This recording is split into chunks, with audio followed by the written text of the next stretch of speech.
Hello, welcome everyone. आज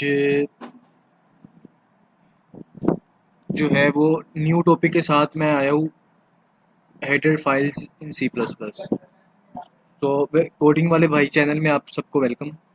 तो time waste किए बगैर हम जल्दी से चलते हैं वीडियो की तरफ।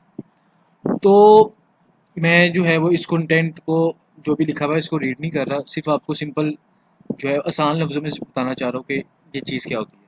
अच्छा, हेडर फाइल्स वो चीज़ है कोड का जो कि हम क्या करते हैं, एक फ़ाइल बनाई अलग से, उसके अंदर सारी डिक्लेरेशन रख दी, उस डिक्लेरेशन को फंक्शंस बना दिए, क्लासेस बना दी। अब एक कोड अगर 10 लाइंस पे जा रहा है तो वो 10 लाइंस का मैंने एक फंक्शन बनाया और एक प्रोटोटाइप बना दी। प्रोटोटाइप इस तरह समझ लें आपके एक इसको हम रियल लाइफ एग्जांपल से रिलेट करते हैं। एक बर्गर वाली दुकान है, ठीक है।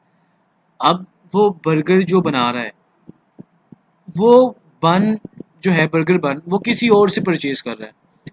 तो उसके पास जो है उस बर्गर बन वाले का नंबर है। वो क्या करता है, जैसे ही उसको बर्गर बन की ज़रूरत होती है वो उसको कॉल करता है, और वो बर्गर बन वाला जो है उसके पास बन बनाए बनाए हुए हैं उसने, वो उसको भेज देता है। इसी तरह हेडर फाइल जो है वो सी प्लस प्लस की जो है एक लाइब्रेरी होती है। कोई भी लैंग्वेज है उसकी एक लाइब्रेरी है। उस लाइब्रेरी के अंदर डेवलपर्स ने कुछ फंक्शंस कुछ क्लासेस पहले से बना के रख दी है। वो इसलिए ताकि यूज़र जो है वो इसको इजीली अपने कोड के अंदर यूज़ कर सके, ठीक है। बजाय इसके कि यूज़र ने एक स्ट्रिंग कॉपी का फंक्शन, स्ट्रिंग कॉपी करनी है उसके लिए वो पूरा फंक्शन लिखे, वो simple S T R copy का कॉपी कॉल करे और लाइब्रेरी से वो फंक्शन उठ के आ जाए उसके लिए, सिर्फ एक लाइन लिख के वो अपना काम कर ले। तो यूज़र की यूज़र को ईजीनेस देने के लिए, यूज़र को लंबा कोड ना लिखना पड़े, जल्दी जल्दी वो काम करे, एक कोड को बार बार यूज़ करे, इसके लिए जो है वो हेडर फाइल्स बनाई जाती है। अब header files normally dot H extension के साथ जो है वो सेव होती है, ये डॉट एच एक्सटेंशन।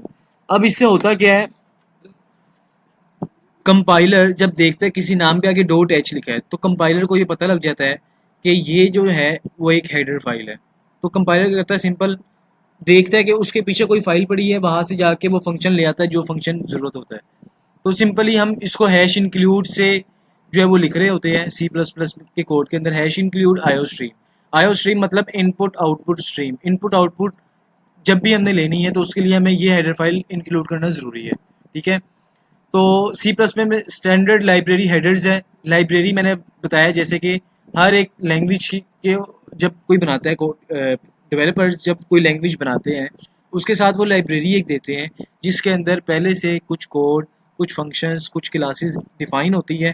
यूज़र सिर्फ उन फाइल्स को, उन हेडर फाइल्स को इंक्लूड करके लाइब्रेरी से वो फंक्शंस गेट कर सकता है, ठीक है। अब प्री प्रोसेसर डायरेक्टिव्स होती है। अब ये क्या होती है, कोड रन होने से पहले जो चीज़ रन होगी, यानी कि वो जो पहले हेडर फाइल है ना, मतलब कोड जब चलेगा उससे पहले वो हेडर फाइल्स रन होती है कि उनके अंदर कोई एरर तो नहीं है। अगर कोई एरर है तो वो कोड नहीं चलेगा, अगर कोई एरर नहीं है तो ठीक है वो चलेगा। उसके बाद पहले वो लोड होंगी, उसके बाद हमारा जो कोड जो हमने यूज़र ने लिखा वो होगा। अब हेडर फाइल्स जैसे मैंने कहा डेवलपर्स बनाते हैं, इसी तरह कुछ होती है कस्टम हेडर्स, यानी कि हम भी हेडर फाइल बना सकते हैं। हमने कोई कोड लिखा और उस फाइल को अलग कर दिया और दूसरी फाइल में उस फाइल को अटैच कर लिया एज हेडर फाइल, ठीक है। तो ये भी एक आसान वे है कि हम अपने कोड को जो है वो रीयूजेबल कर सकते हैं। हमने एक दफ़ा एक सम का कोड लिख लिया, अब हमने उसको एक हेडर फाइल बना के रख दी साइड पे। जब भी हमने अपने किसी कोड में सम यूज़ करना होगा, हम लिखेंगे सम डॉट एच, तो वो सम की फाइल ऑटोमेटिकली ऐसे यहाँ पे आ जाएंगे, हमें बार बार वो कोड लिखना नहीं पड़ेगा, ठीक है। अच्छा, उसके बाद नेम स्पेसिस है। नेम स्पेस जो है वो एक कीवर्ड है। कीवर्ड का मतलब पहले से डिफाइन है कि नेम स्पेस का मतलब क्या है, ठीक है। तो हम इसको आगे जाके जो है वो कीवर्ड और वेरिएबल्स को हम आगे जाके नेक्स्ट वीडियो में देखेंगे। अभी इसको यहीं पे छोड़ देते हैं, ठीक है। अच्छा, ये एक एग्जांपल है कि ये हेडर फाइल कैसे शो होती है। ये हेडर फाइल, यहाँ पर हेडर फाइल में मैंने एक ऐड का फंक्शन बनाया हुआ है, डिक्लेरेशन दी हुई है फंक्शन की, ठीक है। और नीचे एक क्लास की डिक्लेयर किया हुआ है।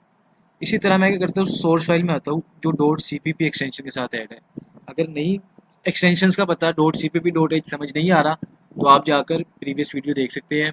उसके अंदर डिटेल में डिफाइन है कि सी पी पी क्या है। ऊपर लिंक आएगा, लिंक में जाकर प्रीवियस वीडियो को आप चेक कर लें। अच्छा, उसके अलावा होगा क्या, हेडर फाइल में हमने एक प्रोटोटाइप बना दी, डिक्लेयर कर दिया फंक्शन। हम क्या करेंगे, सोर्स फाइल में आके उस फंक्शन को एक्सप्लेन करके, डिफाइन करके उस फंक्शन को यूज़ कर लेंगे। इससे क्या होगा, हमें पूरा फंक्शन नहीं लिखना पड़ेगा। तो ये एक बेनिफिट है, ठीक है। अब हम वी एस कोड की तरफ चलते हैं, थोड़ा हम प्रैक्टिकल चीज़ों को देख लेते हैं। वी एस कोड में आकर मैं एक यहाँ पर न्यू फाइल बनाता हूँ tu2.cpp के नाम से, ठीक है।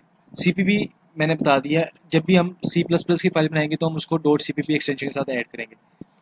ये मैंने लिखा एक हेडर फाइल, ठीक है। ये मैंने लिख दी एक हेडर फाइल, ठीक है।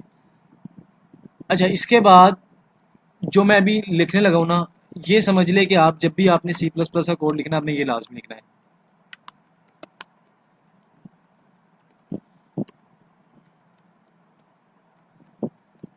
ये क्या कर रहा है मैं अभी बताता हूँ, लेकिन पहले आप ये देख लें कि ये जो चीज़ मैंने लिखी है ना, ये आपने जब भी C++ का कोड लिखना है, आपने ये लाजमी लिखना है।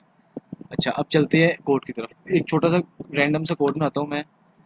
एक सम का वेरिएबल लिया, इसके अंदर हम सम स्टोर करेंगे। एक ए लिया इक्वल टू 4, बी लिया इक्वल टू 10, ठीक है। इसको हमने स्टोर कर लिया यहाँ पर, और सिंपल हम सम में क्या कर रहे होंगे, ए प्लस बी, ठीक है। और यहाँ पर आके हम सी आउट कर रहे होंगे, ठीक है, डन। अब ये मैंने लिख दिया। अब होगा क्या, बेसिकली जो ये आईओ स्ट्रीम है, ये बेसिकली मैं क्या कर रहा हूँ, एक आउटपुट करवा रहा हूँ। ये सी आउट का मतलब होता है आउटपुट देना। सी आउट से मैं क्या करवा रहा हूँ, एक आउटपुट। तो एक आउटपुट देने के लिए हमें ये आईओ स्ट्रीम की हेडर फाइल इंक्लूड करना ज़रूरी है। अगर हम ये नहीं करेंगे तो ये सी आउट काम नहीं करेगा, ठीक है। और एस टी डी जो लिखा मैंने, वो इसलिए लिखा कि अगर मैं एस टी डी नहीं लिखता, ठीक है, ये जो डबल लाइंस है ना, अगर हम ये लिखेंगे तो जो है वो इसके अंदर कमेंट हो जाती लाइन, यानी कि वो कोड रन नहीं करेगा, ठीक है। मैंने ये किया, तो अब मुझे ये करना पड़ा, यानी कि अगर मैंने 10 दफ़ा सी आउट लिखना है, तो मुझे 10 दफ़ा एस टी डी और ये डबल कोलन लिखना लगाना पड़ेगा। इससे बचने के लिए हम क्या करते हैं, सिंपल इसको यूज़ कर लेते हैं using name space S T D को।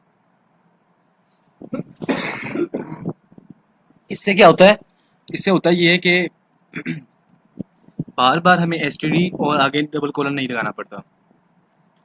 अब इस कोड को हम रन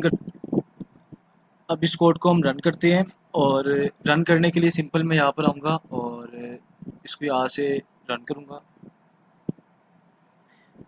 ये बेसिकली जब मैंने रन किया इसको यहाँ से, तो ये आउटपुट आई 14, ठीक है। ये यहाँ पर आउटपुट आ गई है। ये बेसिकली मैंने 1 मिनट पहले रन किया था, इसलिए आपको आउटपुट शो हो रही है, बट इस कोड की आउटपुट क्या आएगी, 4 + 10 14, ठीक है। तो ये इसकी आउटपुट आ गई। अब एक चीज़ तो समझ आ गई, आउटपुट आई 14, इसने कोड को रिटर्न किया 0, और ये कोड खत्म हो गया, एग्जीक्यूट टर्मिनेट हो गया, ठीक है। और यहाँ पर एक tut.exe एक फाइल बन गई जो कि पहले नहीं थी, ठीक है। हुआ क्या, कंपाइलेशन में इस कोड को जब हमने यहाँ से रन किया, कंपाइल एंड रन जब यहाँ से किया, तो हुआ ये कि ये कोड पहले कंपाइलर ने पढ़ा, देखा कि क्या लिखा हुआ है, उसको अपने पास इस tut.exe फाइल में स्टोर कर लिया।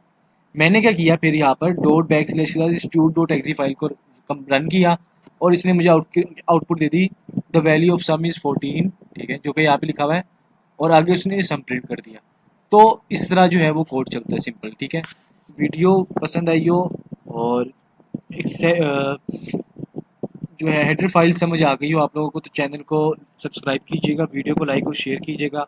मैंने प्लेलिस्ट बनाई हुई है, आई आइकन में जो है वो आपको प्लेलिस्ट शो हो जाएगी, उस पर क्लिक करके प्लेलिस्ट को अपने पास बुकमार्क कर ले, और ताकि जो है वो आने वाली वीडियोस का आपको नोटिफिकेशन आ जाया करे, और आप जो है वो इजीली जो है वो उससे फ़ायदा उठा सके।